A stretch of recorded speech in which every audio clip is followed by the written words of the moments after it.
Hello and welcome to MLG classes. Friends, आज की इस वीडियो में हम करने जा रहे हैं स्टोरी द हैप्पी प्रिंस का रिमेनिंग पार्ट। हाफ स्टोरी मैंने अपनी पहली वीडियो में कवर की थी। होप कि आपने वो वीडियो ज़रूर देखा होगा। और वीडियो शुरू करने से पहले मेरी एक रिक्वेस्ट है कि अगर आपको वीडियो अच्छा लगे तो मेरे चैनल को सब्सक्राइब करें, वीडियो को लाइक करें, शेयर करें और कमेंट ज़रूर करें। तो चलिए शुरू करते हैं हम हमारा chapter the happy Prince. He passed over the river and saw the lanterns hanging over the masts of the ship.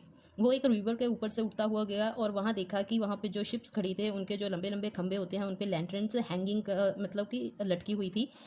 Lanterns होता है जिससे शिप पे रोशनी की जाती है। At last he came to the poor house and looked in. और फिर आखिरकार वो उड़ता हुआ उस गरीब से घर में आ गया और अंदर देखा। The boy was tossing feverishly on his bed. जो लड़का था बीमारी के कारण अपने बेड पे इधर उधर करवटें बदल रहा था। And the mother had fallen asleep. और जो माँ थी वो बेचारी काम करती करती वहीं पे टेबल पे ही चेयर पे ही सो गई थी। शी वॉज सो टायर्ड, क्योंकि वो बहुत ज़्यादा थकी हुई थी। ही होप्ड, वो अंदर कूदा। होप्ड मतलब कूदना, उछलना, कूद करना। And let the great ruby on the table beside the women's thimble. और जो उसने रूबी अपनी बीक में डाली हुई थी, चोंच में डाली हुई थी, वो उस औरत के थिम्बल के पास। थिम्बल जो होता है वो जो टेलर लोग होते हैं अपनी उंगली में पहनते हैं, एक कैप सा होता है ताकि उनकी उंगली पे कोई जो वो नेडल है सुई का ना चुभ जाए। सो उस कैप के पास वो रूबी रख देता है टेबल पे। Then he flew gently round the table fanning the boy forehead with his wings. फिर वो उठ के उस बच्चे के बेड के पास जाता है और अपने परों के साथ उस बच्चे के फोरहेड, माथे पे हवा करता है, पंखा झुलाता है उसे परों के साथ अपनी। How cool I feel said the boy. और बॉय बोलता है कि मुझे कितना अच्छा फील हो रहा है, कितना कूल फील कर रहा हूँ मैं। I must be getting better. And he sank into a delicious slumber. और वो कहता है कि अब मैं, लगता है कि मैं ठीक हो जाऊंगा। और वो बहुत ही सुंदर अच्छी नींद में सो गया। स्लम्बर मतलब नींद।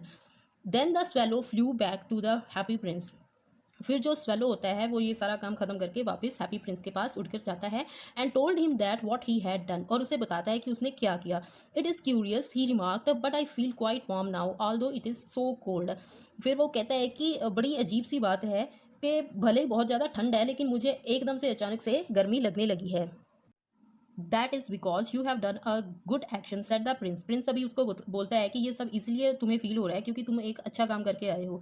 And the little swallow began to think and then fall asleep. और जो छोटा अबाबिल होता है वो कुछ सोचने लगता है और सोचते ही उसको नींद आ जाती है। Thinking always made him sleepy. जब भी वो कुछ सोचता है वो उसको नींद ऐसे ही आ जाती है। When the moon rose he flew back to the happy prince. फिर अगली रात जब आती है, चांद निकलता है, तो वापस वो हैप्पी प्रिंस के पास उठ के जाता है, ऊपर उसके बैठ जाता है कंधे पे जाके। Have you any commissions for Egypt he cried. वो उससे पूछता है कि क्या आप इजिप्ट के लिए कोई संदेश भेजना चाहते हो। आई एम जस्ट स्टार्टिंग, मैं जस्ट अभी जाने ही वाला हूँ। Swallow swallow little swallow said the Prince, will you stay with me one night longer. अभी हैप्पी प्रिंस फिर से उसे वैसे ही बोलते हैं कि स्वेलो स्वेलो, क्या तुम मेरे साथ एक रात और नहीं रुक सकते। I am waited in the Egypt answer the swallow. Swallow उसको आंसर देते हैं कि मेरी इजिप्ट में है जो वेट हो रही है। Swallow, swallow, little swallow, said the prince. Far away across the city, I see a young man in a garret. जो प्रिंस है उसको बोलता है कि स्वेलो, बहुत दूर, शहर में बहुत दूर एक गैरेट में। गैरेट क्या होता है? छत पे एक छोटा सा कमरा बना हुआ होता है, उसको गैरेट बोलते हैं, अटारी बोलते हैं जिसे हिंदी में। उसमें एक नौजवान बैठा है। He is leaning over a desk covered with paper. वो एक डेस्क पे झुक के बैठा हुआ है, जो कि वो डेस्क जो है पूरा का पूरा पेपर्स के साथ, कागजों के साथ भरा पड़ा है। His hair is and in the glass by his side here is a bunch of withered violets. और उसके पास में ही एक छोटा सा ग्लास का गुलदस्ता पड़ा हुआ है जिसमें कि विदर्ड मतलब मुरझाए हुए विनपशा वायलेट्स होते हैं, विनपशे के फूल का एक गुच्छा पड़ा है। बंच मतलब गुच्छा पड़ा है। His hair is brown and crisp and his lips are red as pomegranate. उसके जो बाल हैं वो भूरे हैं, क्रिप्स हैं, सख्त हो गए हैं। और उसके जो लिप्स हैं, होंठ हैं, वो अनार की तरह लाल हुए पड़े हैं। And he has large and dreamy eyes. और जो उसकी आंखें हैं बहुत बहुत बड़ी और बहुत सुंदर हैं। He is trying to finish a play for the director of the theatres. वो एक नाटककार है और वो एक नाटक डायरेक्टर ऑफ थिएटर्स के लिए नाटक लिख रहा है और उसको ख़त्म करना चाहता है। But he is too cold to write any more. लेकिन उसको इतनी ठंड लग रही है कि उससे कुछ भी लिखा नहीं जा रहा है। There is no fire in the grate and hunger has made him faint. वो इतना गरीब है कि उसकी जो ग्रेट है, जो अंगीठी है, जाली है, उसमें आग जलाने के लिए उसके पास लकड़ी तक नहीं है। और उसको इतनी भूख लग रही है कि वो बेहोश हो गया होने के किनारे पे है। मतलब उसके पास खाने के लिए पैसे तक नहीं है, ना आग जलाने के लिए पैसे हैं। I will wait with you one night longer, said the swallow. Swallow बोलता है कि मैं तुम्हारे साथ एक रात और रुक जाता हूँ। Who really had a good heart, और उस स्वेलो का सचमुच में ही बड़ा अच्छा दिल था। He asked if he should take another ruby to the young playwright, और वो पूछता है, हैप्पी प्रिंस से पूछता है कि क्या वो उसकी दूसरी रूबी जो माणिक है को लेकर उस playwright, young playwright जो नौजवान नाटककार है, उसको देकर आए। Alas I have no ruby now, said the prince. Prince बोलता है कि सॉरी, अभी मेरे पास कोई भी रूबी नहीं बची है। माई आइज और all that I have left, अभी मेरे पास जो कुछ भी बचा है वो सिर्फ मेरी आइज हैं। They are made of rare fires, वो बहुत ही दुर्लभ नीलम की बनी हुई हैं। रेयर मतलब दुर्लभ। Which were brought out of India 1,000 years ago, जो कि इंडिया से हज़ारों ही साल पहले लेकर आई गई थी। So he order the swallow to pluck out one of them and take it to the playwright, और वो स्वेलो को ऑर्डर करता है कि उनमें से एक निकाल कर ले जाओ और उस प्ले राइट को दे दो। He will sell it to the jeweler and buy firewood and finish his play, he said. वो इस जो रूबी फायर होगा, नीलम होगा, इसको वो ज्वेलर को बेच देगा और फायरवुड खरीद लेगा, लकड़ी वगैरह खरीद लेगा, खाने के लिए भोजन खरीद लेगा, और वो ऐसे अपना फिर प्ले भी अच्छे से ख़त्म कर सकेगा। Dear prince that the swallow, I can not do that and he began to weep. अभी स्वेलो क्या है, वो कहता है कि प्रिंस मैं ये काम नहीं कर सकता, कि मैं तुम्हारी आंख नहीं निकाल सकता, और ये कह के वो रोने लग गया। Swallow swallow little swallow, said the prince, do as I command. फिर वो प्रिंस बोलता है कि स्वेलो, कि मैं जैसा तुमको बोल रहा हूँ तुम बिल्कुल वैसा करो। So the swallow plucked out prince eye and flew away to the student's garret. फिर क्या होता है कि वो स्वेलो जो होता है प्रिंस की आई निकाल के ले जाता है और स्टूडेंट की गैरेट की तरफ उड़ने लगता है। It was easy enough to get in as there was a hole in the roof. उसके घर में जाना बहुत ही आसान था क्योंकि उसकी छत में एक होल थी, जो थी सुराख हुआ था उसकी छत पे एक। Through this he darted and came into the room. इस जो होल था, सुराख था, इसके थ्रू वो अंदर घुसा और अंदर रूम में आया। The young man had his head buried in his hand. जो यंग मैन था, वो नौजवान था, उसने अपने हाथों में अपना सिर पकड़ा हुआ था। So he did not hear the flutter of the bird's wings. इसी कारण उसको उस पंछी के जो पर थे उसके फड़फड़ाने की आवाज़ सुनाई नहीं दी। And when he looked up he found the beautiful sapphire lying on the withered violets. और जब उसने अपना सर ऊपर उठाकर देखा तो उसने देखा कि उसके पास एक बहुत ही सुंदर नीलम पड़ा है, उसके मुरझाए हुए वायलेट फ्लावर्स के पास पड़ा हुआ है। I am beginning to be appreciated, he cried. अभी जो होता है वो नौजवान होता है, उसको लगता है कि उसके जो कोई नाटक वगैरह उसने लिखे हैं, लोगों ने उसको पढ़ा है और उसको अप्रिशिएट करने लगे हैं, उसकी प्रशंसा करने लगे हैं। I am beginning to be appreciated, मेरी प्रशंसा होने लगी है। This is from some great admirer. और उसको लगता है कि ये जो नीलम उसके पास रखा गया है, पड़ा है, वो शायद उसके किसी प्रशंसक ने, एडमायरर ने दिया होगा। Now I can finish my play, और कहता है कि अभी मैं अपना प्ले खत्म कर सकता हूँ। ही लुक्ड क्वाइट हैप्पी, और वो बहुत खुश लग रहा था। The next day, the swallow flew down to the harbor. He sat on the mast of a large vessel and watched the sailors working. अभी अगले दिन क्या होता है कि जो स्वेलो होता है वो उड़ के हार्बर पे, बंदरगाह पे जाता है। हार्बर मतलब बंदरगाह, वहाँ पे जाता है और वहाँ पे जो कश्तियों के वेसल मतलब कश्ती होती है, बोट होती है, उसके खंभे पे जाके बैठ जाता है और सीलर्स को काम करते हुए देखने लगता है। I am going to Egypt, और उनको कहता है कि मैं इजिप्ट जाने वाला हूँ। Cried the swallow but nobody minded, लेकिन कोई भी जाने के लिए तैयार नहीं था। And when the moon rose he flew back to the happy prince, और जब जो चांद निकला तो वो वापस उड़ के हैप्पी प्रिंस के पास गया। I have come to bid you goodbye, he cried. वो जो अभी स्वेलो उसके पास आता है और कहता है कि मैं आपको गुड बाय बोलने आया हूँ। Swallow swallow little swallow, said the Prince, will you not stay with me one night longer. अभी फिर से हैप्पी प्रिंस वैसे उसको बोलता है कि स्वेलो स्वेलो, क्या तुम मेरे साथ एक रात और नहीं रुक सकते। It is winter, answered the swallow, and the snow will soon be here. और जो स्वेलो होता है उसको आंसर करता है कि बहुत ही ज़्यादा ठंडा है और बहुत ही जल्दी ही यहाँ पे बर्फबारी भी होने लग जाएगी। In Egypt the sun is warm on the green palm trees, लेकिन अभी इजिप्ट में जो क्या है सीज़न वो थोड़ा गर्म है, जो सूरज है गर्म है और वहाँ के ग्रीन जो पाम ट्रीज में उन पर बहुत अच्छा चमकता है। And the crocodiles lie in the mud and look lazily about them, और जो क्रोकोडाइल है वो भी मड में है, जो चीकड़ में है, पड़े हैं, सुस्त पड़े हैं। In the square below said the happy prince there stands a little match girl. वो कहता है, हैप्पी प्रिंस बोलता है कि वो वहाँ पे एक खुला मैदान है, वहाँ पे एक छोटी सी लड़की की खड़ी है। वो लड़की कौन है, वो मैचेस बेचती है, वो मैच गर्ल है, मैचेस बेचती है। माचिस बेचती है। She has let her matches fall in the gutter. लेकिन अभी क्या हुआ है कि उसके जो सारी की सारी मैचेस हैं, माचिस की डिब्बियाँ हैं, वो सारी की सारी गटर में गिर गई हैं and they are all spoiled, और वो सारी की सारी ख़राब हो गई हैं। Her father will beat her if she does not bring home some money. उसका फादर जो है उसको उसकी पिटाई करेगा अगर वो उसके घर कोई पैसा लेकर नहीं गई। एंड शी इज़ क्राइंग, और वो वहाँ पर खड़ी होकर रो रही है। शी हैज़ नो शूज़ और स्टॉकिंग्स। उसके पास ना तो पहनने के लिए शूज़ है, ना ही उसने जुराबें पहनी हुई हैं। And her little head is bare, और जो उसका छोटा सा सर है उस पर भी कोई कपड़ा नहीं है, वो भी बेयर है। बेयर मतलब एज बिना कपड़े के होना। Pluck out my other eye and give it to her. और हैप्पी प्रिंस बोलता है कि मेरी दूसरी आंख निकालो और ये उस छोटी सी बच्ची को दे दो। And her father will not beat her, और जो उसका फादर होगा तब वो उसको नहीं मारेगा। आई will stay with you one night longer said the swallow. Swallow बोलता है कि मैं तुम्हारे साथ एक रात और रुक जाता हूँ, but I can not pluck your out your eye. लेकिन मैं तुम्हारी दूसरी आंख नहीं निकाल सकता। You would be quite blind then.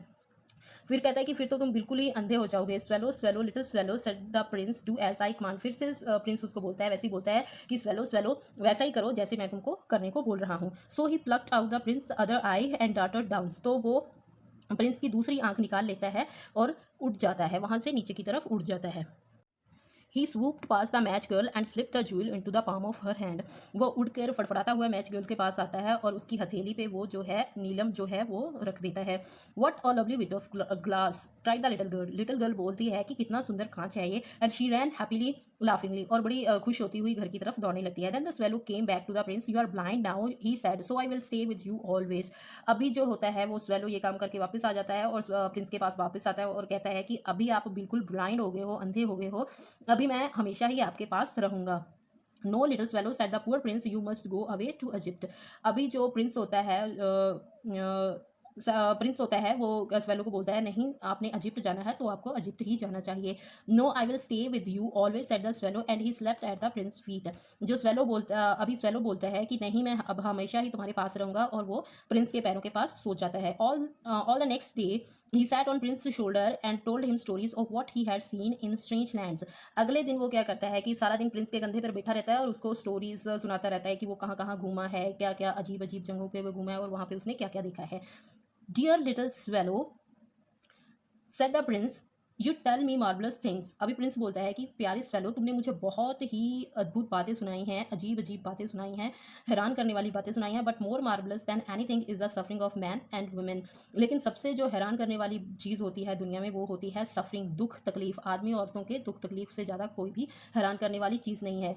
There is no mystery so great as misery. Fly over my city little swallow and tell me that what you see there. जो happy prince है वो बोलता है कि कोई भी रहस्य, मिस्ट्री मतलब रहस्य, माइजरी मतलब दुख तकलीफ से ज़्यादा बड़ा नहीं हो सकता। वो उसको कहता है कि देखो मेरे शहर के ऊपर उड़ो और देखो देखो जो भी तुम देख सकते हो और मुझे आकर वो सब कुछ बताओ। So the swallow flew over the great city and saw the rich making merry in their beautiful houses. So जो स्वेलो होता है वो उस शहर पे उठने लगता है और देखता है कि जो अमीर लोग हैं वो अपने बड़े बड़े सुंदर सुंदर घरों में बैठे खुशियां मना रहे हैं। While the beggars were sitting at the gates. जबकि गेट्स पे क्या बैठे हैं, बेगर्स भिखारी बैठे हैं कुछ मांग। ही फ्लू इंटू डार्क लेन्स। वो अंधेरे वाली गलियों में जाता है। डार्क लेन्स मतलब अंधेरे भरी गलियां, लेन्स मतलब गलियां। एंड साथ the white faces of starving children. और क्या देखता है कि वहाँ भूखे प्यासे जो बच्चे हैं जिनके चेहरे बिल्कुल वाइट हुए पड़े हैं, सफ़ेद हुए पड़े हैं, लुकिंग आउट लिस्टलेसली, बड़ी बेजान नज़रों से वो बाहर की तरफ ब्लैक स्ट्रीट्स की तरफ देख रहे हैं, काली अंधेरी गलियों की तरफ देख रहे हैं। Under the archway the bridge archway of the bridge two little boys were lying in each other's arms to try and keep themselves warm. और जो ब्रिज है उसके जो नीचे है, आर्कवे बना हुआ है, उसके नीचे दो लड़के पड़े हैं और अपने आप को ठंड से बचाने के लिए एक दूसरे की बाहों में पड़े हैं ताकि एक दूसरे को गर्म कर सके। How hungry we are. और उन्होंने खाया भी कुछ नहीं है, भूखे भी हैं, और वो बोल रहे होते हैं कि हमें बहुत भूख लगी है। You must not lie here shouted the watchman and they wandered out into the train. और वहाँ पे इतनी देर में वॉचमैन आ जाता है और वो उनको बोलता है कि तुम लोग यहाँ पर नहीं पढ़ सकते, और वो उनको वहाँ से भगा देता है। और बेचारे वो बारिश हो रही होती है उसी में ही वो भटकने लगते हैं। वॉन्डर मतलब भटकना। Then he flew back and told the prince what he had seen. फिर वो वापस उठकर प्रिंस के पास जाता है और वो सब कुछ बताता है जो उसने वहाँ पे देखा होता है। I am covered with fine gold said the prince you must take it off leaf by leaf and give it to the poors. Prince बोलता है कि मैं बहुत ही ज़्यादा अच्छे सोने के साथ ढका हुआ हूँ, कवर हुआ पूरा, मुझे अच्छे सोने के साथ कवर किया गया है। तुम मेरी एक एक पत्ती करके ले जाओ, सोने की एक एक पत्ती करके ले जाओ और गरीबों के में बांट दो। The living always think that gold can make them happy. और कहता है कि जो जिंदा इंसान होते हैं, जो जिंदा लोग होते हैं, उनको लगता है कि जो सोना है उनको खुश रख सकता है। Leaf by leaf the fine of the fine gold the swallow picked of एक एक करके सोने की पत्ती वो स्वेलो जो होता था ले जाता था। Till the happy prince looked quite dull and grey. अभी सारी की सारी सोने की पत्तियां वो ले गया था और जो हैप्पी प्रिंस था वो बहुत ही ज़्यादा डल, भद्दा सा और ग्रे सा लगने लगा था। Leaf after leaf of the fine gold he brought to the poor and the children's faces grew rosier. वो अभी जो अबाबिल था वो एक एक पत्ता करके ले जाता था, गरीबों में बांट देता था और चिल्ड्रंस के जो फेसेस थे अभी वो लाल होने लगे थे, उन पर थोड़ी लालिमा आने लगी थी। And they laughed and played in the street, और वो गलियों में हंसते हुए खेलते फिर रहे थे। We have bread now they cried, और वो कह रहे थे अभी हमारे पास खाने के लिए खाना है। Then the snow came and after the snow came the frost. अभी जो विंटर का सीजन था देन फिर अभी बर्फबारी होने लगी थी, और बर्फबारी होने के बाद क्या हुआ था, सब कुछ जम गया था। The street looked as if they were made of silver. गलियां ऐसे लग रही थी जैसे वो सिल्वर की बनी हुई हो, चांदी की बनी हुई हो। Everybody went about in furs and the little boys wore scarlet caps and skated in the ice. सब ने अपने अपने फर पहन लिए थे, जो छोटे बच्चे थे, लड़के थे, उन लोगों ने अपनी स्कारलेट कैप्स ले ली थी और आइस पे स्केटिंग करने लगे थे। The poor little swallow grew colder and colder but he would not leave the prince. अभी जो वो बेचारा स्वेलो था छोटा सा, उसको बहुत ठंड लग रही थी, उसको बहुत ही ज़्यादा ठंड फील होने लगी थी, लेकिन वो हैप्पी प्रिंस को नहीं छोड़ना चाहता था। He loved him too well, क्योंकि वो उसको बहुत प्यार करता था। He picked up crumbs outside the baker store when the baker was not looking. वो बेकर के दुकान पे गया और दुकान पे गया और वहाँ से कुछ ब्रेड के टुकड़े उठाकर ले आया जब बेकर उसकी तरफ नहीं देख रहा था। And try to keep himself warm by flapping his wings, और अपने विंग्स को फड़फड़ा के अपने आप को गर्म रखने की कोशिश कर रहा था। But at last he knew that he was going to die, लेकिन आखिरकार अभी उसको पता चल गया था कि अभी वो ज़्यादा जिंदा नहीं रहने वाला है, क्योंकि ठंड बहुत ज़्यादा थी। He had just enough strength to fly up to the prince shoulder once more. अभी उसमें बस इतनी ही ताकत बची थी कि वो एक बार प्रिंस के कंधे पे उठकर बैठ जाए। गुड बाय डियर प्रिंस ही मर्मर्ड, उसने धीरे से बोला। मर्मर्ड मतलब धीरे से बोलना है कि goodbye. Will you let me kiss your hand, क्या तुम मुझे अपने हाथ पे किस करने दोगे। I am glad that you are going to Egypt at last little swallow said the prince. Prince बोलता है कि मैं खुश हूँ कि स्वेलो आखिरकार तुमने इजिप्ट जाना का फैसला कर लिया है। You have stay too long here but you kiss me on the lips for I love you. और जो प्रिंस बोलता है कि तुम बहुत देर तक रहे हो यहाँ पे, बहुत लंबा टाइम तुमने मेरे साथ स्पेंड किया है, तुम मुझे हाथ पे नहीं मेरे होठों पे किस करो, क्योंकि मैं तुम्हें बहुत प्यार करता हूँ। It is not to Egypt that I am going said the swallow. Swallow बोलता है कि मैं इजिप्ट नहीं जा रहा हूँ, I am going to the house of death. वो कहता है कि मैं मौत के घर जा रहा हूँ। Death is the brother of sleep is not, जो डेथ है वो नींद का भाई है, क्या वो नहीं है। And he kissed the happy Prince on the lips and fell down, और इतना कह के वो उसके लिप्स पे किस करता है और वो मर जाता है और उसके पैरों में गिर जाता है। At that moment a curious crack sounded inside the statue. उसी समय क्या होता है कि एक कुछ अजीब सी साउंड आती है उस स्टैचू के अंदर से, बुत के अंदर से आती है। As if something had broken, ऐसा लग रहा था जैसे कुछ टूटा हो। The fact is that the leaden heart had snapped right in two. असलियत में जो उस हैप्पी प्रिंस का लेड का हार्ट था वो टूट गया था, टूट के दो टुकड़े हो गया था। It certainly was dreadfully hard frost. ये सचमुच में ही बहुत ज़्यादा जमा देने वाले ठंड थी। Early the next morning the mayor was walking in the square below in company with the town councillors. अगली सुबह क्या होता है कि जो उस सिटी का मेयर है वो अपने काउंसलर के साथ उस चौराहे पे वॉक करने के लिए आता है। As the pass the column he looked up at the statue. जैसे ही वो उस कॉलम के पास से गुजरे उन्होंने ऊपर स्टैचू की तरफ देखा। Dear me how shabby the happy prince looks he said, और कहता है कि ओ माई गॉड, ये हैप्पी प्रिंस का स्टैचू कितना बुरा लग रहा है। How shabby indeed cried the town councillors. Town councillors भी उसकी हाँ में हाँ मिलाने वाले थे, वो भी बोलते हैं कि हाँ कितना बुरा लग रहा है। Who always agreed with the mayor and they went up to look at it. और ये जो काउंसलर थे वो हमेशा ही उसके साथ एग्री करते थे, सहमत रहते थे, और वो भी उसकी तरह मेयर की तरह उस बुत को देखने लगे। The ruby has fallen out of his sword, his eyes are gone and his golden no longer said the mayor. Mayor कहता है कि इसकी जो सॉल्ट की रूबी थी, मानिक था, वो भी गिर गया है, इसकी आइज के नीलम भी चले गए हैं, और इसका ये गोल्डन भी नहीं रहा ज़्यादा। In fact he is little better than a beggar. असल में ये कोई भिखारी लग रहा है। Little better than the beggar said the town councillor. Town councillors भी उसके वही वर्ड्स बोलते हैं, हाँ भिखारी लग रहा है ये कोई। And here is actually dead bird at his feet continue the mayor. और मेयर कहता है कि और इसके पैरों के पास एक कोई मरा हुआ पक्षी भी पड़ा है। We must really issue a proclamation that words are not to be allowed to die here। और वो कहता है कि हमें कोई ऐसा हुक्मनामा जारी करना चाहिए। प्रोक्लामेशन मतलब वो क्या होता है, हुक्मनामा जारी करना, कि वर्ड्स को यहाँ से मना करना है कि यहाँ पे नहीं मरना उन लोगों ने। And the town clerk made a note of the suggestion, और जो टाउन का क्लर्क होता है उसके काउंसलर में से एक, वो उसका जो ये जो सजेशन होता है वो अपनी डायरी में नोट करने लग जाता है. So they pulled down the statue of the happy prince as he is no longer beautiful, he is no longer useful, said the art professor at the university. तो अभी फिर क्या होता है कि वो हैप्पी प्रिंस के जो स्टैचू होता है उसको गिराने लग जाते हैं, और एक आर्ट यूनिवर्सिटी के प्रोफेसर होते हैं वो बोलते हैं कि अभी ये जो सुंदर नहीं रहा तो इसका कोई यूज़ भी नहीं है, इसका कोई फ़ायदा भी नहीं है. Then they melted the statue in a furnace. फिर उन लोगों ने क्या किया कि एक भट्टी में, फर्नेस मतलब भट्टी, स्टैच्यू को मेल्ट करने लगे, पिघलाने लगे. What a strange things at the overseer of the workman at the foundry. Foundry मतलब जहाँ पे मेटल्स वगैरह को पिघलाया जाता है, उस वहाँ के ओवरसियर ने का कहा कि ये कितनी अजीब चीज़ है. This broken lead heart will not melt in the furnace. ये जो फर्नेस में ये जो शीशे का दिल है ये नहीं पिघल रहा है. We must throw it away, हमें इसको फेंक देना चाहिए. So they threw it on a dust heap where the dead swallow was also lying. So उन लोगों ने, वो जो वर्कमैन थे उन लोगों ने वैसे ही किया जैसे उनके ओवरसियर ने कहा था. उसको जो टूटा हुआ शीशे का दिल था उसको एक ढेर पे, कूड़े के ढेर पे ही, मतलब ढेर, दस मतलब कूड़े के ढेर पे फेंक दिया जहाँ पे वो मरा हुआ स्वेलो पड़ा था. Bring me the 2 most precious things in the city said God to one of his हिज एंजल्स. अभी स्टोरी मूव होती है गॉड की तरफ, पैराडाइज में मूव करती है. जो गॉड था वो अपने एंजल से बोलता है कि मुझे नीचे जाओ, इस शहर में जाओ, और जो यहाँ पे सबसे दो कीमती चीज़ें हो, प्रेशियस मतलब कीमती चीज़ें हो, वो लेकर आओ. And the angels brought him the lead heart and the dead bird. और जो जो एंजल थे वो उसके लिए लेकर आते हैं वो टूटा हुआ शीशे का जो दिल था, और जो वो डेड बर्ड था, मरा हुआ पक्षी था, वो उसको लेकर आते हैं. You have rightly chosen this God, said the God. God ने कहा कि तुम लोगों ने बहुत अच्छी चीज़ चुनी है. For in my garden of paradise this little bird shall sing for every ever more, and in my city of gold the happy prince shall praise me. और वो कहता है कि तुम लोग बहुत अच्छी चीज़ चुनकर लेकर आए हो. अभी मेरा जो पैराडाइज का गार्डन है, मेरे स्वर्ग का जो गार्डन है, उसमें ये जो अबाबिल है, स्वेलो है, वो हमेशा गाया करेगा. और जो मेरी गोल्ड की सिटी है, गोल्ड का शहर है, उसमें हैप्पी प्रिंस जो है वो मेरी प्रेज़ करेगा. सो ये थी हैप्पी प्रिंस की स्टोरी. स्टोरी कैसी लगी प्लीज़ कमेंट करके बताना. मिलते हैं अगली वीडियो में.